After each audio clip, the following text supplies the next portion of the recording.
नमस्कार मैत्रिणींनो. तर सध्या चालू आहे जानेवारी महिना आणि जानेवारी महिना म्हटलं की संक्रांत आणि संक्रांतीनंतरचे चालू होणारे हळदी कुंकू आणि त्याचबरोबर आहे ना आमच्या म्हणजे मुंबईमध्ये ना 26 जानेवारीला बिल्डिंग्सच्या सर्वांना पूजा असते आणि त्याचाही कार्यक्रम असतो. म्हणून सर्व लेडीजला ना ब्लाऊज शिवून हवे असतात आणि तसंच माझ्याकडे ना भरपूर असा कामाचा लोड आहे. सध्या भरपूर ब्लाऊज आहेत, ब्लाऊजचा लोड आहे आणि मग मी एका कस्टमरचे ना ब्लाऊज म्हणजे शिवून झालेले, त्यांना भरपूर अर्जंटमध्ये शिवलेले ते ब्लाऊज आणि ते ब्लाऊज त्यांना दिले आणि मग माझ्या मनात धाकधूक होती की बरोबर बसतील की नाही असं, कारण की खूप घाईघाईमध्ये शिवलेले आणि त्यांना ते ब्लाऊज खूप छान बसले, व्यवस्थित झाले.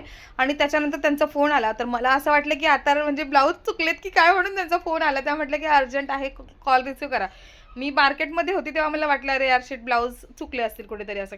पण त्यांचा फोन आला की ब्लाऊज खूप छान बसलेत, खूप व्यवस्थित बसलेत आणि माझा आता एक अर्जंटमध्ये ब्लाऊज शिवायचा आहे, तो मला हळदी कुंकूला घालायचा आहे आणि तो ब्लाऊज मी तुमच्याकडे द्यायला येते. तर खूप छान वाटलं आणि मी त्यांना नाही म्हणू शकले नाही, कारण की कसं आहे ना, ब्लाऊज आपण जे आपले नेहमीचे कस्टमर असतात ना, त्यांना कधी घाईत पाहिजे असेल, कधी अगदी आज पाहिजे असेल ना, तरी नाही म्हणता येत नाही, कारण की ते आपले नेहमीचे कस्टमर असतात. आणि जर तुमच्याकडेही होतं का असं, जेव्हा आपल्या कामाचं आपल्याला काही फीडबॅक चांगलं मिळाले ना, आपल्यालाही खूप छान वाटतं आणि कामात उत्सुकता येते. चला तर व्हिडिओला लाईक करा आणि चॅनलला सबस्क्राईब करा. चला तर बाय बाय.